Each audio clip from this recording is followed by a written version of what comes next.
کہ اس کے دل میں تو مہریں لگ چکی ہیں۔ اب اس عورت نے کہا کہ میرے ساتھ رہنا چاہتے ہو، میرے ساتھ محبت کرتے ہو نا، تو جاؤ اپنی ماں کا دل نکال کے میرے قدموں میں ڈالو، پھر تمہیں مانوں گی کہ تو واقعی میرے ساتھ محبت کرتا ہے۔ اب اس بدبخت نے وہاں سے خنجر اٹھایا، گھر گیا، اتنا عرصہ گزر چکا تھا، ماں گھر بیٹھی رو رو کے اپنی آنکھیں بھی گوا چکی اس کی یاد میں، لیکن یہ بد نصیب اتنے عرصے کے بعد گھر گیا، دروازہ کھٹکھٹایا، ماں بیچاری دیواروں کا آسرا لیتی ہوئی دروازے تک آئی، ماں نے سینے سے لگایا، بیٹا اتنے دنوں کے بعد آیا۔ اس بدبخت نے وہ خنجر نکالا اور ماں کے دل پہ مار کے ماں کا دل نکالا اور ہتھیلی پہ رکھ کے اس اپنی جو دوست تھی، اپنی آشنا تھی، اس کے پاس لے کے چلا گیا۔ جب انہوں نے دیکھا کہ یہ تو بڑا بدبخت ہے کہ اپنی ماں کا دل نکال کے آ گیا، اب یہ دروازے پہ پہنچا تو اس عورت نے کہا کہ دفع ہو جا، نکل جا یہاں سے، کہ جس ماں نے تجھے اتنے بچپن سے لے کر آج تک پالا ہے، اگر تو اس کا نہیں ہو سکتا تو اے نمک حرام تو میرا بھی نہیں ہو سکتا، دفع ہو جا یہاں سے، نکل جا، تیری ضرورت نہیں ہے۔ اب وہاں سے جب نکلا تو سر کو گویا چکر آئے، یار یہ میں کیا کر بیٹھا، زمین پہ گرا تو ہاتھ سے وہ ماں کا دل بھی گرا اور ماں کے دل سے آواز آئی، بیٹا تمہیں کوئی چوٹ تو نہیں لگی، بچ تو گئے ہو نا، کوئی تمہیں چوٹ تو نہیں لگ گئی۔ اب گویا اس کے دل کی تو دنیا ہی بدل گئی کہ یار یہ میں نے کیا کر دیا، لیکن ماں تو وہ تھی کہ جو اب اس دنیا فانی سے پردہ کر چکی تھی۔ اب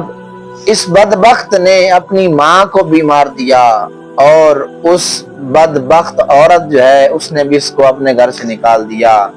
آخرکار یہ کسی کام کا نہ رہا۔ اب یہاں سے ہمیں معلوم کیا ہوا کہ دنیا داری میں رہتے ہوئے ہم سب انسان ہیں، خطا کار ہیں۔ ماں کی ممتا آپ لوگوں نے دیکھی کہ آخر دم تک بھی ماں کے دل سے پھر بھی آواز آئی کہ میرا بیٹا تمہیں تو کوئی چوٹ نہیں نہ آئی، تم تو ٹھیک ہو نا، میری خیر ہے۔ آج کل کے زمانہ میں بھی اللہ کے فضل و کرم سے مائیں ایسی ہی ہیں، اولادیں بدل چکی ہیں۔ اولادوں کو چاہیے کہ اپنے والدین کے احترام کیا کریں، یہ یقیناً ایک ایسا اہم اثاثہ ہے کہ جب یہ دنیا فانی سے چلے جاتے ہیں تو پھر انسان کی آنکھیں کھل جاتی ہیں کہ نہ جانے میں کتنی بڑی سعادت سے محرومی جو ہے وہ سمیٹ بیٹھا۔